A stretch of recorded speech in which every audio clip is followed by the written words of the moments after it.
Um dia antes, caminhavam com Deus no frescor da tarde. Um dia depois, olhavam para trás e viam uma espada flamejante bloqueando o único lar que conheciam. Adão tinha terra debaixo das unhas agora. Eva sentia dores que nunca imaginou existirem. A Bíblia conta a queda em detalhes. Mas o que veio depois, a sobrevivência real fora do Éden, quase ninguém conhece. Gênesis 3 termina com querubins e uma espada que girava em todas as direções, guardando o caminho da árvore da vida. Gênesis 4 começa com Eva dando à luz Caim. Entre esses dois momentos existe um abismo de experiências que o texto bíblico não detalha, mas que podemos reconstruir através das pistas deixadas nas Escrituras, do contexto geográfico e do que sabemos sobre sobrevivência primitiva. O primeiro passo fora do Éden não foi simbólico, foi físico, brutal, definitivo. Adão e Eva não tinham mochilas preparadas, não tinham mapa, não tinham destino. Tinham apenas as vestes de pele que Deus havia costurado para eles.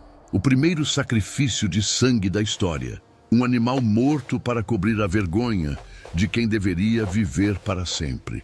E tinham um ao outro. Dois seres humanos contra um planeta inteiro que agora operava sob regras completamente diferentes. O Jardim do Éden, segundo estudiosos que analisam as descrições em Gênesis 2, ficava numa região onde 4 rios se encontravam. O Tigre e o Eufrates ainda existem hoje, cortando o atual Iraque. Os outros dois, Pison e Giom, desapareceram ou mudaram de curso ao longo dos milênios. Mas a região conhecida como Mesopotâmia, o berço da civilização, carrega ecos daquele paraíso perdido. Quando Adão e Eva foram expulsos, não atravessaram um portal mágico para outra dimensão. Simplesmente caminharam para fora de um perímetro protegido. E do outro lado, a terra era a mesma, mas completamente diferente. Dentro do Éden, o solo produzia sem esforço. Fora dele, Deus havia declarado em Gênesis 3, versículo 17: Maldita é a terra por tua causa. Espinhos e cardos ela te produzirá. Com o suor do teu rosto comerás o teu pão. Isso não era metáfora, era a nova física do universo. A primeira noite fora do jardim deve ter sido a mais longa da existência humana. Não porque as horas fossem diferentes, mas porque pela primeira vez Adão e Eva experimentaram algo que não conheciam: medo real. Dentro do Éden não havia predadores ameaçadores. Não havia frio cortante. Não havia escuridão que escondia perigos. Agora, cada som na mata era uma ameaça em potencial. Cada sombra podia ser um animal, que eles não sabiam se era perigoso ou não. Eva provavelmente não dormiu. Adão provavelmente tentou manter algum tipo de vigília, mesmo sem saber exatamente contra o que estava vigiando. E quando o sol nasceu, o mesmo sol que iluminava o Éden, iluminou um mundo que parecia completamente estranho. A fome chegou primeiro. No jardim, bastava estender a mão. Frutas maduras, perfeitas, abundantes. Agora, Adão olhava ao redor e via árvores, sim, mas não as mesmas. Algumas frutas eram venenosas, outras eram azedas demais para comer. Outras simplesmente não existiam naquela estação. O conhecimento que eles tinham, nomear os animais, entender a criação, não incluía um manual de sobrevivência fora do paraíso. Cada descoberta era um risco. Imagina morder uma fruta desconhecida sem saber se ela vai te alimentar ou te matar. Imagina beber água de um riacho sem saber se está contaminada. Imagina tocar uma planta e descobrir pela dor que ela tem espinhos venenosos. O aprendizado de Adão e Eva foi escrito em cicatrizes, em dores de estômago, em noites de febre sem remédio. E então veio a sede. A água no Éden fluía cristalina, acessível, perfeita. Fora dele, encontrar água potável era questão de vida ou morte. Eles precisaram aprender a identificar sinais, vegetação mais verde, indicando lençol freático próximo, sons de córregos escondidos, rastros de animais que levavam a fontes. Cada erro podia significar desidratação severa num clima que, dependendo da estação, ultrapassava facilmente os 40 graus. Mas a água também trouxe a primeira lição de engenharia forçada. Não bastava encontrar água. Era preciso transportá-la, armazená-la, mantê-la limpa. Adão provavelmente experimentou usar folhas grandes como recipientes improvisados e viu a água vazar. Tentou cascas de árvores e viu que rachavam. Eventualmente, descobriu que certos frutos ocos, como cabaças selvagens, podiam ser esvaziados e secos ao sol, criando os primeiros cantis da humanidade. Cada solução exigia dezenas de tentativas fracassadas. E enquanto lutavam contra sede e fome, outra realidade se impôs: o frio. O Éden tinha temperatura perfeita, nem quente demais, nem frio demais. Um microclima controlado pelo próprio Deus para o conforto de suas criaturas. Fora dali, as estações existiam. E quando o primeiro inverno chegou, semanas ou meses após a expulsão, dependendo de quando ela aconteceu, Adão e Eva descobriram o que era tremer de frio. As peles que Deus havia feito para eles ajudaram, mas não eram suficientes para noites geladas ao relento.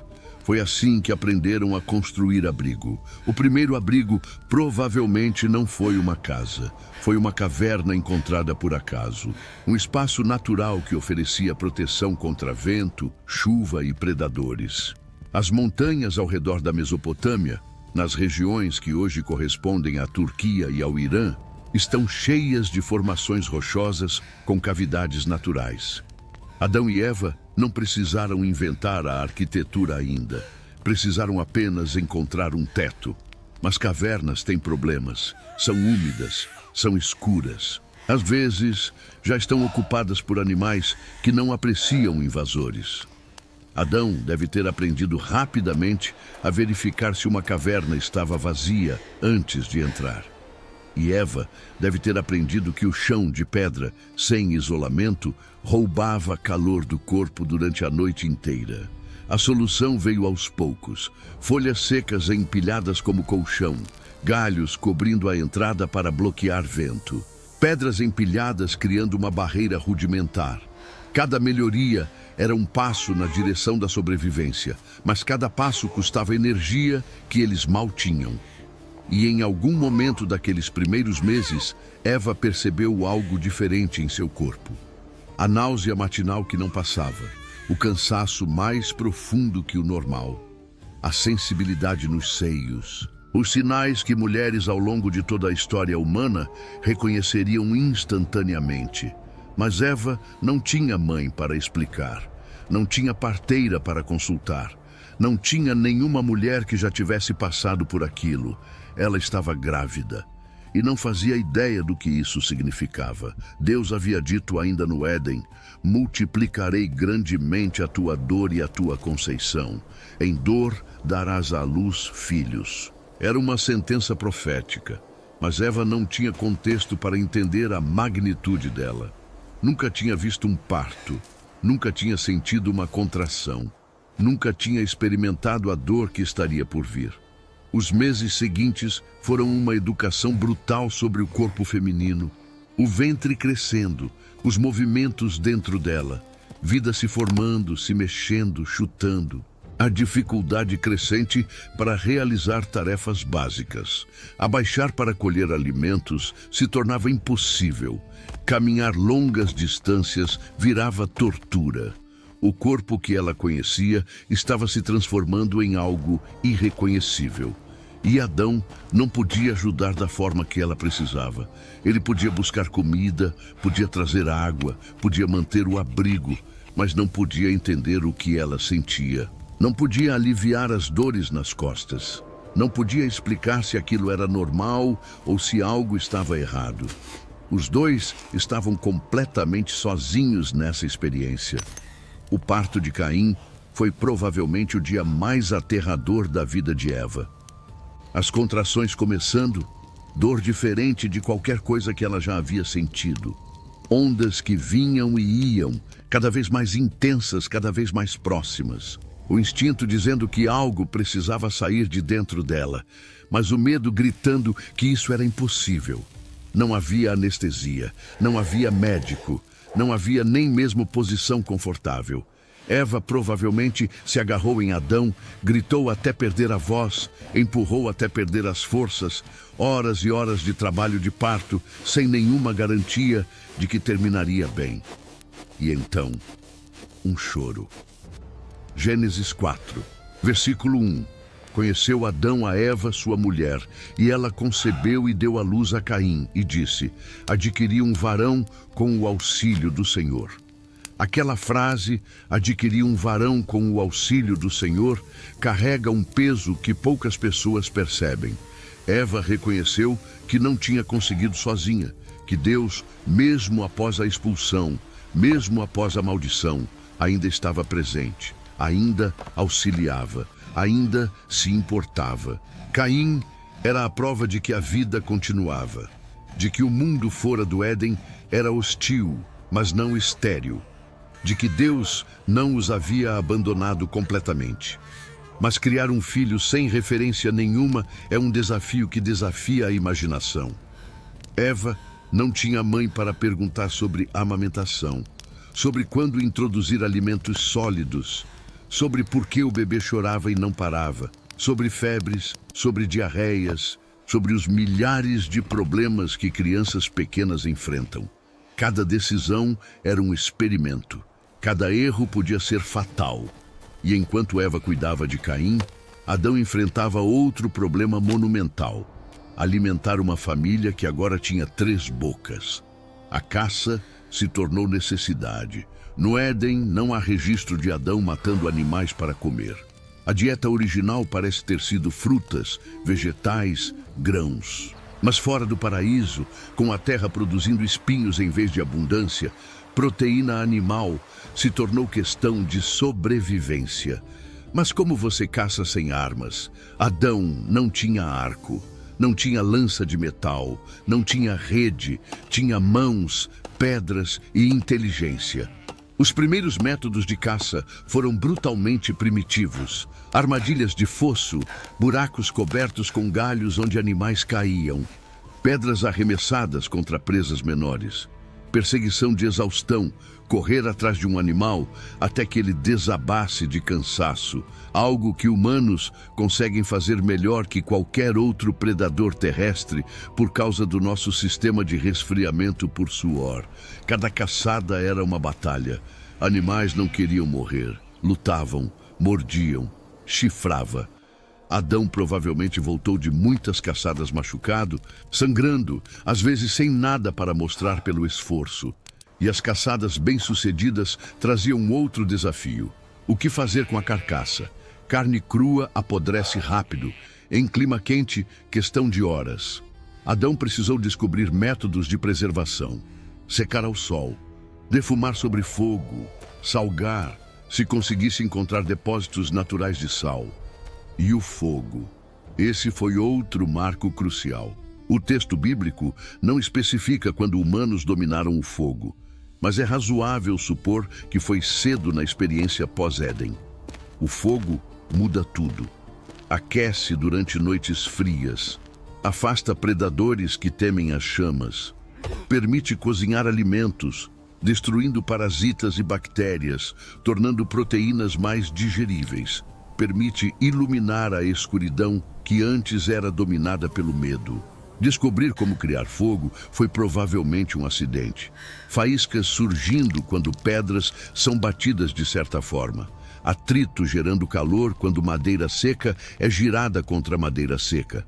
Algum momento de experimentação onde fumaça se tornou brasa, brasa se tornou chama, e chama se tornou a ferramenta mais importante da humanidade primitiva.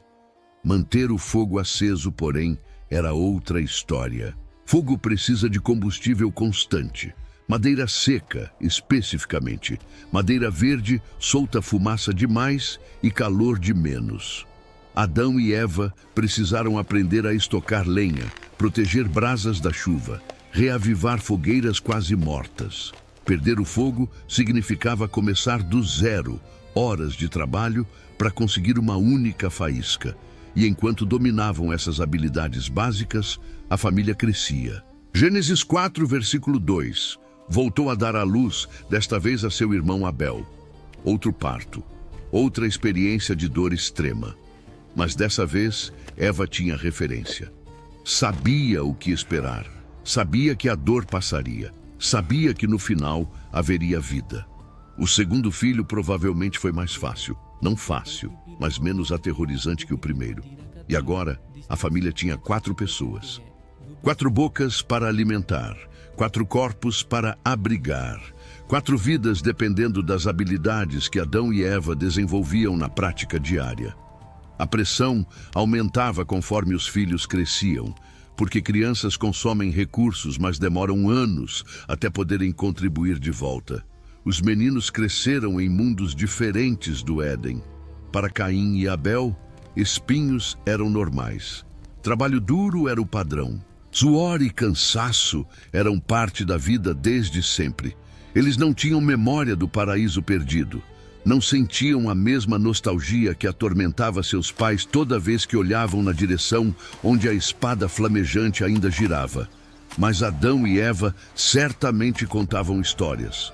À noite, ao redor do fogo, o primeiro casal deve ter narrado para os filhos como era o jardim, as frutas que cresciam sem esforço, os animais que não atacavam, a presença de Deus caminhando entre as árvores no frescor do dia, e a serpente, a árvore proibida, a escolha que mudou tudo. Essas histórias moldaram os filhos de formas diferentes. Caim se tornou lavrador da terra, Abel, pastor de ovelhas. 2 profissões complementares, mas que revelavam personalidades distintas. Caim lutava contra o solo amaldiçoado, tentando extrair colheita de uma terra que produzia espinhos. Abel cuidava de animais, trabalhando com criaturas vivas em vez de solo morto. E ambos aprenderam sobre adoração. Em algum ponto, Adão e Eva ensinaram aos filhos que Deus existia, que merecia honra, que ofertas deviam ser trazidas a ele. O conceito de sacrifício que Adão havia visto quando Deus matou animais para fazer as vestes de pele foi transmitido para a próxima geração. Caim trouxe do fruto da terra uma oferta ao Senhor. Abel trouxe dos primogênitos das suas ovelhas e da gordura delas. O texto de Gênesis 4 diz que o Senhor atentou para Abel e sua oferta, mas para Caim e sua oferta não atentou. Por que a diferença? A Bíblia não explica detalhadamente, mas Hebreus 11, versículo 4, oferece uma pista. Pela fé, Abel ofereceu a Deus maior sacrifício que Caim. A diferença estava na atitude do coração, não apenas no conteúdo da oferta. Abel trouxe o melhor, primogênitos e gordura. Caim trouxe simplesmente do fruto, sem menção de ser o melhor, o primeiro, o mais valioso. Deus viu o coração, e o coração de Caim estava errado. A reação de Caim à rejeição divina foi irada e descaiu o seu semblante. Em vez de perguntar o que fazer diferente, em vez de buscar entender, em vez de se arrepender, Caim se fechou na raiva. E Deus, num ato de misericórdia que raramente é notado, veio falar com Caim diretamente. Gênesis 4, versículo 6.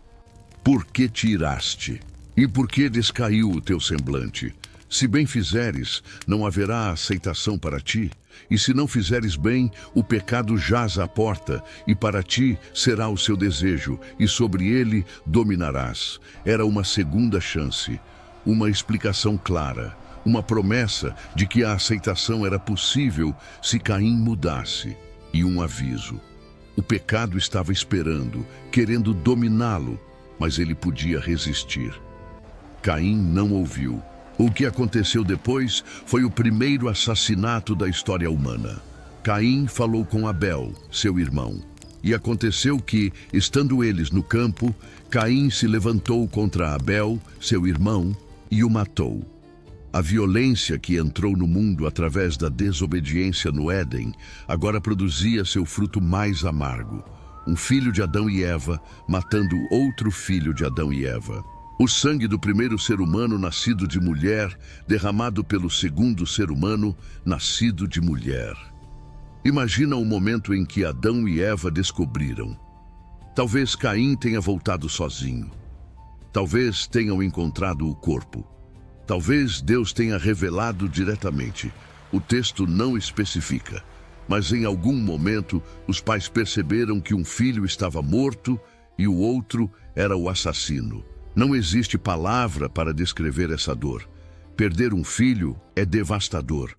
Perder um filho nas mãos de outro filho é algo que vai além de qualquer categoria de sofrimento.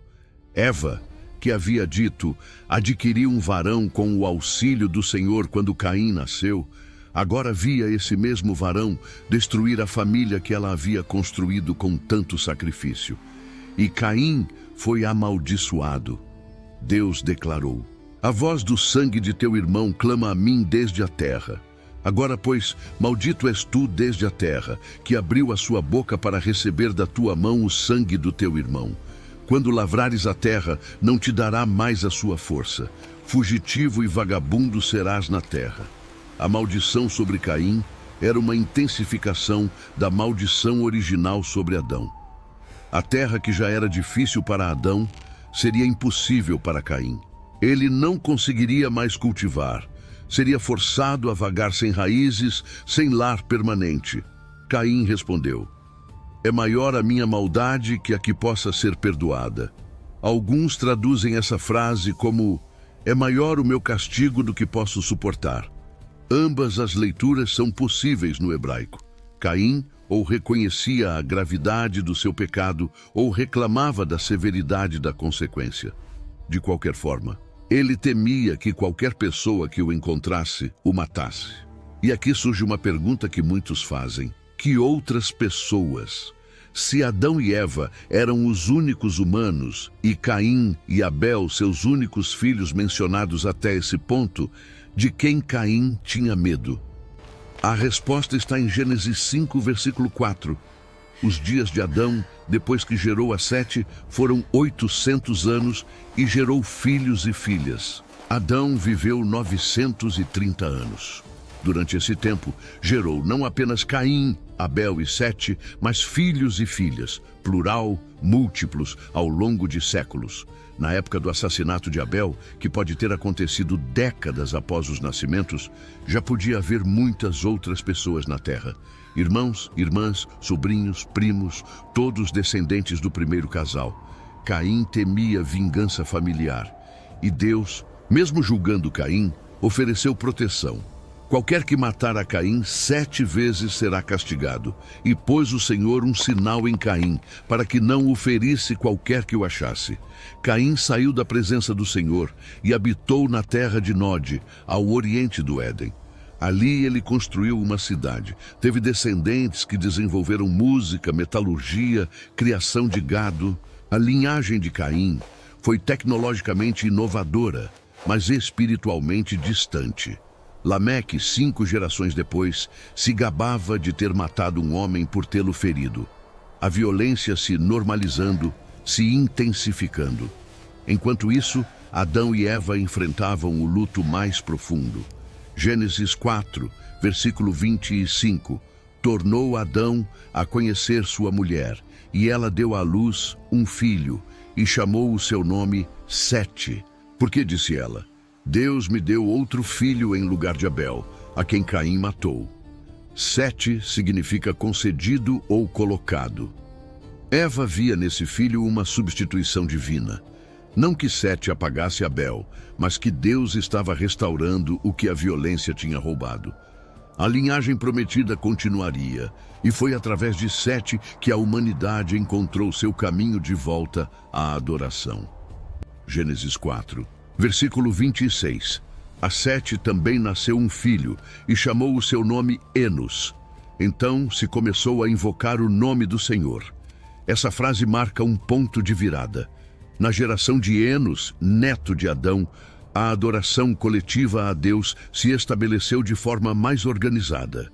O que Adão e Eva praticavam em família começou a se tornar algo comunitário, estruturado, passado adiante como tradição sagrada. E Adão viu tudo isso acontecer. 930 anos de vida, tempo suficiente para ver Sete nascer, crescer, ter filhos, tempo para ver Enos, Cainã, Malaliel, Jared, gerações inteiras brotando da semente que ele plantou. O texto de Gênesis 5 lista as genealogias com detalhes, mostrando que Adão ainda estava vivo quando Lameque, pai de Noé, nasceu. Adão conheceu seu tataraneto muitas vezes removido. Imagina o peso de testemunhar tanto, o mundo se enchendo de pessoas, todas carregando as consequências da sua escolha original. A violência se espalhando, a idolatria surgindo. O distanciamento de Deus se tornando norma em algumas linhagens, enquanto outras mantinham a fé. E em algum momento durante esses séculos, Eva morreu. A Bíblia não registra sua morte ou idade. Simplesmente silencia sobre ela após o nascimento de Sete, a mãe de todos os viventes, a mulher que enfrentou o parto sem nenhuma ajuda, que perdeu um filho para a violência e outro para o exílio, que reconstruiu uma família do zero. Essa mulher desapareceu do registro bíblico sem obituário. Mas seu legado permaneceu em cada ser humano que já existiu. Adão a enterrou em algum lugar daquela terra que ele conhecia tão bem. A primeira sepultura de uma mulher. A primeira vez que um marido precisou dizer adeus permanente. O primeiro viúvo da história humana. E depois, Adão continuou. Mais filhos, mais filhas, mais gerações, mais ensinamentos passados adiante sobre o jardim, sobre a queda, sobre a promessa. Porque no meio de toda a maldição, Deus havia deixado uma esperança. Gênesis 3, versículo 15. Porei inimizade entre ti e a mulher, entre a tua semente e a sua semente. Esta te ferirá a cabeça, e tu lhe ferirás o calcanhar. Era uma promessa críptica, falada à serpente na presença de Adão e Eva. A semente da mulher, um descendente específico, não do homem, mas da mulher, feriria a cabeça da serpente. A serpente feriria seu calcanhar. Linguagem de batalha, de vitória eventual, de reversão do que havia sido quebrado. Adão agarrou essa promessa durante 930 anos. Cada filho que nascia, ele deve ter se perguntado: é esse? Caim claramente não era. Tornou-se assassino. Abel poderia ter sido, mas foi morto cedo demais. Sete carregava a linhagem, mas não cumpriu a profecia diretamente. Geração após geração, a promessa permanecia não cumprida. Adão morreu esperando. Gênesis 5, versículo 5. Todos os dias que Adão viveu foram 930 anos e morreu. E morreu. Duas palavras que encerraram a vida do primeiro homem. Aquele que foi formado do pó da terra, retornou ao pó da terra. A sentença pronunciada no Éden se cumpriu completamente. Porque tu és pó, e ao pó tornarás. Mas a história não terminou com essa morte. A linhagem de Sete continuou. Gerações se sucederam. A promessa permaneceu viva, passada de pai para filho, de avô para neto. Alguém viria. A semente da mulher, o que esmagaria a cabeça da serpente. 10 gerações depois de Adão, nasceu Noé. E Deus olhou para a terra e viu que a maldade se multiplicara, que a imaginação dos pensamentos do coração humano era continuamente má. O dilúvio veio, a humanidade quase foi apagada. Mas Noé achou graça aos olhos do Senhor, e através dele a linhagem prometida sobreviveu. Mais gerações. Abraão, Isaque, Jacó, Judá. A promessa se estreitando, se especificando, de uma mulher, de uma nação, de uma tribo, de uma família. Até que, numa noite em Belém, 2000 e tantos anos depois de Adão ter fechado os olhos pela última vez, nasceu um bebê numa manjedoura. O segundo, Adão. Paulo escreve em Romanos 5: assim como por um só homem entrou o pecado no mundo, e pelo pecado a morte, assim também a morte passou a todos os homens, porque todos pecaram. Mas o dom gratuito não é como a ofensa. Porque, se pela ofensa de um morreram muitos, muito mais a graça de Deus e o dom pela graça de um só homem, Jesus Cristo, abundou sobre muitos. Onde o primeiro Adão falhou, o segundo venceu. Onde o primeiro trouxe morte, o segundo trouxe vida. Onde o primeiro foi expulso do jardim, o segundo entrou num jardim chamado Getsêmani e escolheu voluntariamente beber o cálice que o primeiro Adão deveria ter rejeitado. A serpente feriu seu calcanhar na cruz, pregos atravessando carne, sangue derramado, morte aparentemente vitoriosa. Mas no terceiro dia, a cabeça da serpente foi esmagada. A ressurreição provou que a morte não tinha a última palavra, que a maldição pronunciada no Éden estava sendo revertida, que o caminho para a árvore da vida, bloqueado por querubins e espada flamejante, seria reaberto. Apocalipse 22 descreve a Nova Jerusalém. No meio da sua praça, e de uma e de outra banda do rio, estava a árvore da vida. E ali não haverá mais maldição. A história que começou com expulsão terminará com restauração. A árvore da vida, negada a Adão, será oferecida livremente a todos que vencerem. A maldição sobre a terra será removida. A presença de Deus caminhará novamente entre os humanos, não no frescor da tarde de um jardim limitado, mas por toda a eternidade, numa criação renovada. Adão viveu 930 anos carregando o peso de uma escolha. Viu filhos nascerem e morrerem.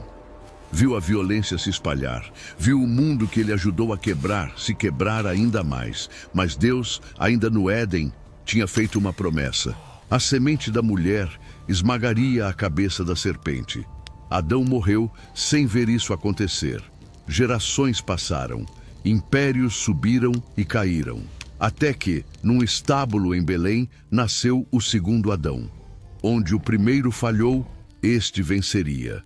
Onde o primeiro trouxe morte, este traria vida. O mesmo Deus que costurou peles para cobrir a vergonha do primeiro casal, entregou o próprio Filho para cobrir a vergonha de toda a humanidade. A história de Adão e Eva não terminou na expulsão, terminou na cruz.